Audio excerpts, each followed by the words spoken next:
आइसक्दा यहाँ गाउँपालिका संरचना भन्नुभन्दा अगाडि धेरै कामहरू बाँकी थिए क्या। र अहिले तपाईँले जुन प्रश्न गर्नुभयो नि, शिक्षा क्षेत्रमा शिक्षार्थीहरूलाई के आवश्यकता छ, रोजगारीको अवसर कसरी प्राप्त हुन सक्छ भन्ने तपाईँको आशय हो। त्यस आशयमा हेर्दा नेपालमा खास गरेर मुख्य गरेर यहाँका जनताको जीवनस्तर उकास्नको लागि शिक्षामा रोजगारीमूलक शिक्षा हुनुपर्छ, प्राविधिक शिक्षा हुनुपर्छ। प्राविधिक शिक्षामा कृषि, स्वास्थ्य, त्यस्तै कम्प्युटर र स्वास्थ्यको क्षेत्रमा अथवा समयले मागेको शिक्षा हामीले विद्यार्थीलाई उपलब्ध गरायौँ भने, त्यो प्रकारको शिक्षा हामीले दिलाउन सक्यौँ भने जनताको बेरोजगारी समस्या समाधान हुन्छ। रोजगारी जनताले विद्यार्थीहरूले सजिलै प्राप्त गर्न सक्छन्, देशले जनशक्ति प्राप्त गर्न सक्छ। यही हिसाबले तर ती चिजहरू प्राप्त गर्नको लागि खास गरेर पहिले भौतिक पूर्वाधारको आवश्यकता हुन्छ, अनि जनशक्तिको आवश्यकता हुन्छ। यहाँ हामी आउँदाखेरि भौतिक पूर्वाधार जीर्ण अवस्थामा थियो। हामीले 12.5 भवनहरू अब पर्याप्त मात्रा विद्यार्थीको आवश्यकता अनुसारको पर्याप्त मात्रामा भवनहरू निर्माण गरिसकेका छौँ र निर्माणाधीन अवस्थाको पनि छ भनेर हामी भन्न सक्छौँ। जस्तो उदाहरणको लागि फुलबारीमा पक्की भवनहरू 2-2वटा हामीले ती तीनवटा हामीले बनायौँ। फुलबारी माविमा ती 3वटा शिक्षण संस्थान बनायौँ। त्यस्तै गरेर जनज्योति आबिमा हामीले भवन बनायौँ। त्यस्तै घोडामारा आबिमा हामीले पक्की भवन तराई समृद्धि कार्यक्रम अन्तर्गत हामीले बनाउँदैछौँ, बनिरहेको अवस्था छ। कटडाङ्गीमा 2 कोठे भवन निर्माण भइसकेको अवस्था छ र आगामी वर्षमा हामीले यसपालि निर्णय गरेका छौँ र जुन केन्द्र सरकारले दिने कोटा हो त्यो 1 करोडको भवन 8 कोठे भवन अब आगामी वर्षमा निर्माण हुने चरणमा छ। यसरी हामीले भौतिक पूर्वाधारका कामहरू वडा नम्बर 5 मा 90% पुरा गरेका छौँ भन्ने हामीलाई लाग्छ। रह्यो कुरो के हो भनेदेखि अब प्राविधिक शिक्षाको हिसाबमा हामीले पटक पटक माग गरिरहेको अवस्था हो र हामी जनप्रतिनिधि भएर आइसकेपछि यो वडा नम्बर 5 मा र समुच्च बारादशी गाउँपालिका क्षेत्रमा सेन्टरमा एउटा प्राविधिक शिक्षा, चाहे त्यो सिभिल इन्जिनियरिङ होस् चाहे कृषि होस्, एउटा स्थापना गरौँ भन्ने हामीले सोच राखेर हामीले व्यवस्थापन समिति मार्फत निर्णय गरेर गाउँपालिकाबाट नै सिफारिस गरेर केन्द्रमा पठाइएको हो। त्यो आउन सकिरहेको छैन, निकट भविष्यमा आउला। तर एक स्थानीय तह एक प्राविधिक शिक्षा भन्ने जुन सरकारको त्यतिखेरको नीति थियो, त्यो नीति अनुसार बारादशी गाउँपालिका वडा नम्बर 3 मा कम्प्युटर शिक्षा प्राविधिक रूपमा सञ्चालन भइरहेको छ र त्यसले पनि कम्प्युटर तर्फको प्राविधिक जनशक्ति, निम्न जनशक्ति र मध्यम जनशक्ति उत्पादन गरिरहेको अवस्था यहाँलाई म जानकारी गराउँछु। जस्तो अहिलेसम्म हजुरले 5 वर्षकालमा गरेको विकासहरू यति नै हुन्?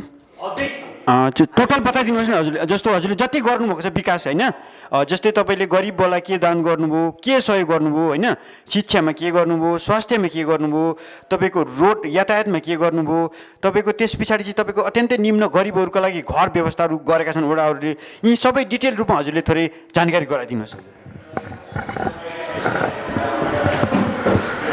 हामीले हर क्षेत्रमा विकास गर्ने प्रयास गरेका छौँ र धेरै हदसम्म हामी सफल पनि भएका छौँ। धेरै हदसम्म पूर्ण कम्प्लिटली त भन्न सकिँदैन, किनभने विकास अनन्त हुन्छ। आवश्यकताले विकास हुनुपर्छ भन्ने जनाउँछ। त त्यसैले जनताका आधारभूत आवश्यकताहरूलाई पुरा गर्दै जाँदा अन्य आवश्यकताहरू थपिँदै जान्छन्। यो हाम्रो नैसर्गिक प्राकृतिक सिद्धान्त पनि हो। तापनि हामीले हरसम्भव प्रयास गरेका छौँ। जस्तो मैले अघि सडकको बारेमा भनिहालेँ। त्यस्तै गरेर शिक्षाको बारेमा पनि मैले भने वडा नम्बर 5 को। त्यस्तै हाम्रो वडा नम्बर 5 मा स्वास्थ्यको क्षेत्रमा सिटामोल किन्ने औषधालय थिएन। हामी जनप्रतिनिधिको रूपमा यो स्थानीय निर्वाचन 2074 आइसकेपछि 2075 सालमा हामीले पहिलोपल्ट बारदसी गाउँपालिकामा यो वडा नम्बर 5 मा आधारभूत स्वास्थ्य केन्द्र स्थापना गऱ्यौँ र सञ्चालनमा ल्यायौँ।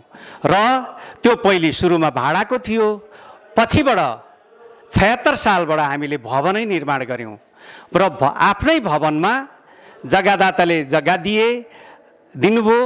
त्यही जग्गादाताले जग्गा दिएको ठाउँमा हामीले भवन निर्माण गऱ्यौँ र घोडामारा आधारभूत स्वास्थ्य केन्द्रबाट हामीले वडा नम्बर 5 वासीहरूलाई स्वास्थ्य सेवा उपलब्ध गराउँदै आएका छौँ। त्यस्तै गरेर बारदसी गाउँपालिका वडा नम्बर 5 गाउँ कार्यपालिका छेउमा आयुर्वेद औषधालय पनि छ। त्यो आयुर्वेद औषधालय प्रभावकारी रूपमा कार्यान्वयनको पाटोमा अगाडि बढाएका छौँ।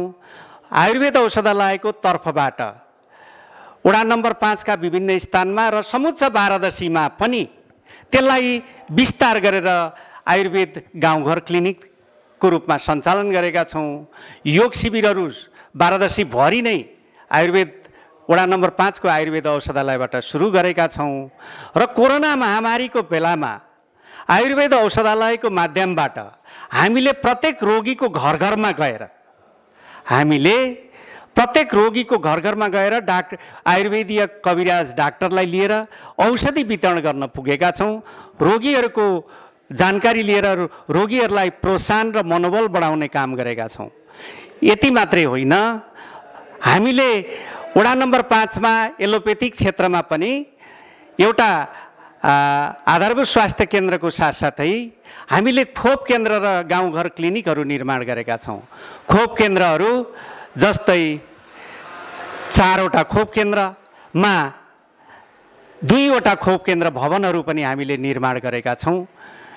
एउटा खोप केन्द्र भवन निर्माणाधीन अवस्थामा छ, एउटा चाहिँ गाउँपालिकाकै क्षेत्रबाट सुरु भइरहेको अवस्था छ। निकट भविष्यमा नै आगामी आर्थिक वर्षमा त्यहाँ पनि खोप केन्द्र भवन निर्माण हुँदैछ। यसरी खोप केन्द्र भवन निर्माण गरेर जनतालाई खोप सेवा सुविधा, गाउँघर क्लिनिक हामीले सुरु गरेका छौँ। गाउँघर क्लिनिक सन्तोष रूपमा चलिरहेको अवस्था यहाँहरूलाई जानकारी गराउँछु। त्यसको साथसाथै हामीले तटबन्धनका कामहरू पनि गरेका छौँ। वडा नम्बर 5 मा हाम्रो वडागत बजेट सानो हुन्छ तापनि केही ठाउँहरूमा कटान नियन्त्रण गर्ने काम हामीले गरेका छौँ। जस्तो घाग्राको कटान डिल बनाउने कामहरू हामीले वडागत बजेटबाट गरेका छौँ र केही ढुङ्गाको तारजाली लाउने काम पनि हामीले गरेका छौँ। त्यस्तै गरेर हाम्रो वडा नम्बर 5 को पश्चिमी क्षेत्रमा तपाईको बिरिङ नदी पर्दछ। बिरिङ नदीले सालसालै दुःख दिइरहेको अवस्थाले गर्दाखेरि हाम्रो पहलले जनताको तटबन्धन कार्यक्रम अन्तर्गत गत वर्ष 264 मिटर बाँध निर्माण गरिएको अवस्था छ र यसपालि पनि मास्तिरपट्टि निर्माण भइरहेको डाँगी 7 नम्बरपट्टिको 7 र 5 को सिमानामा उत्तरपट्टि बाँधलाई असर पुग्छ भनेर हाम्रा जनताहरू हामीले पनि पहल गरेर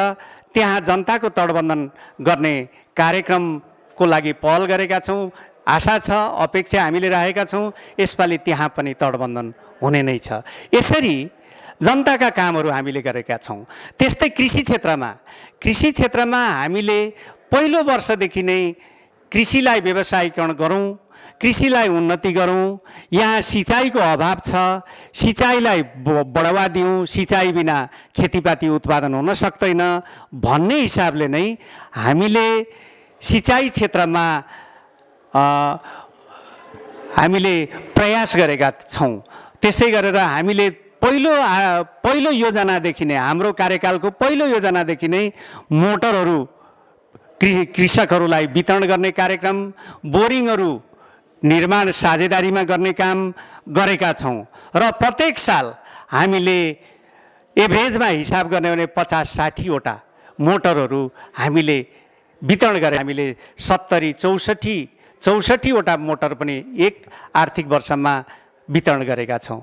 यसरी गर्दा प्राय अब किसान दाजुभाइहरूसँग मोटरहरू पर्याप्त हुन सकेका छन् र बोरिङहरू पनि हामीले निर्माण गर्नको लागि साझेदारीमा हामीले पाइपहरू, स्यालो ट्युबवेलको रूपमा पाइपहरू हामीले वितरण गरेका छौँ र यसले गर्दाखेरि आकाशे खेतीको भर अब किसानहरूले गर्नु परिरहेको अवस्था छैन।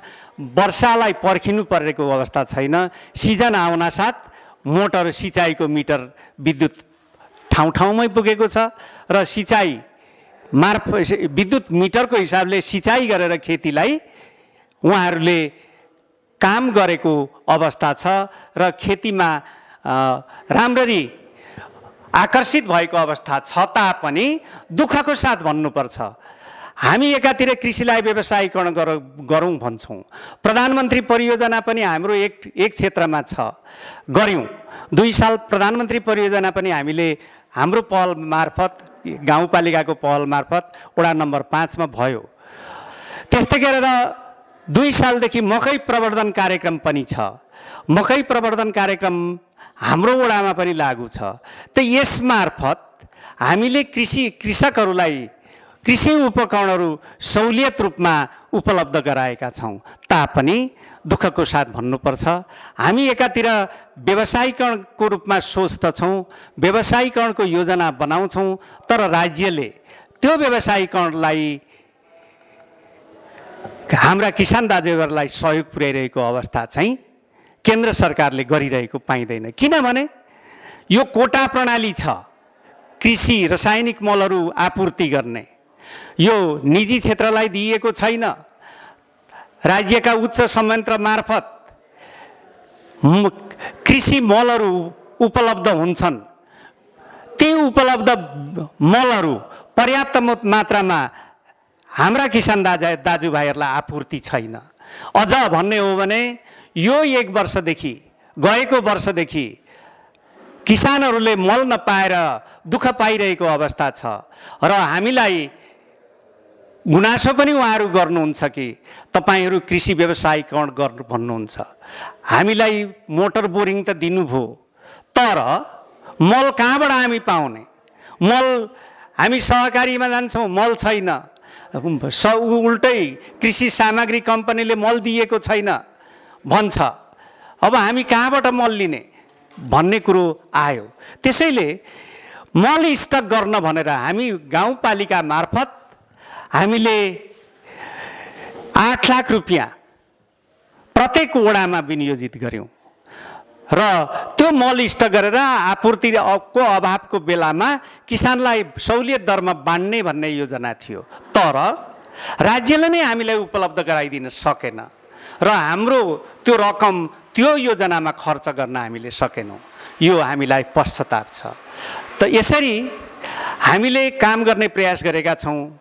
अर्कोतिर हामीले अघि यहाँले भन्नुभयो घरहरू, सुरक्षित आवास घरहरू वडा नम्बर 5 लाई 5 वटा घर प्राप्त थियो, अन्य प्राप्त हुन सकेन, प्रदेश सरकारले दिएन।